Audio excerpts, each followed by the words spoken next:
যি সময়ত অসমৰ মুখ্যমন্ত্ৰীয়ে এক নিৰ্দেশনা জাৰি কৰিছিলে, যিসমূহ চক্ৰ বিষয়া কাৰ্যালয় আছে সেই সময়ত গামোচা পিন্ধাই যিসকল দালাল, যিসকল মাটিৰ দালাল আছে তেওঁলোকক গামোচা পিন্ধাই বিদায় দিবলৈ তেওঁলোকক অনুৰোধ জনাইছিলে। কিন্তু তাৰে এক বিপৰীত ছবি দেখিবলৈ পোৱা গ'ল অসমত। তেওঁলোকক গামোচা পিন্ধাই নহয়, তেওঁলোকক হাতত হেংকাপ পিন্ধুৱাই তেওঁলোকক দেখিবলৈ পোৱা গ'ল। আৰু যিহেতু যোৱাকালি নিশা 400ৰ ওপৰত মাটি দালালক আটক কৰিবলৈ সক্ষম হৈছে অসম আৰক্ষীয়ে, কিন্তু পিছ পৰি থকা নাই বৰপেটা ৰোডত কালি নিশাত 6জনকৈ মাটি দালালক আটক কৰিবলৈ সক্ষম হৈছে আৰু হাউলিত 4জনকৈ মাটি দালালক আটক কৰিবলৈ সক্ষম হৈছে। কিন্তু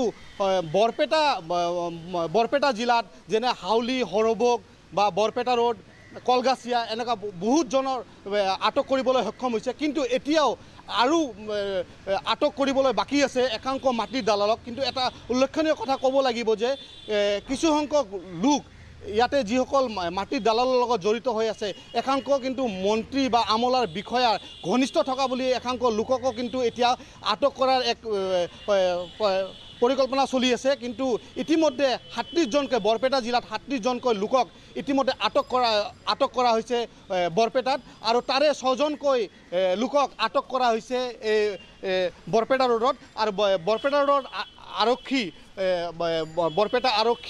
বৰপেটা ৰোডৰ ভাৰপ্ৰাপ্ত বিষয়া অভিজিত বৰুৱা আৰু হাউলিৰ ভাৰপ্ৰাপ্ত বিষয়া দেৱানন্দ দাসৰ নেতৃত্বত চলিছিলে এই মাটি দালাল উচ্ছেদ কৰাৰ এক অভিযান। আৰু তাতে 6জনকৈ বৰপেটা ৰোডৰ 6জনকৈ লোকক আটক কৰিবলৈ সক্ষম হৈছে ইতিমধ্যে। কিন্তু আমি আৰক্ষী অধীক্ষকৰ লগত আমি যোগাযোগ কৰিবলৈ চেষ্টা কৰিছিলোঁ যদিও কিন্তু আমি তেওঁলোকত আমি যোগাযোগ কৰিব পৰা নাই।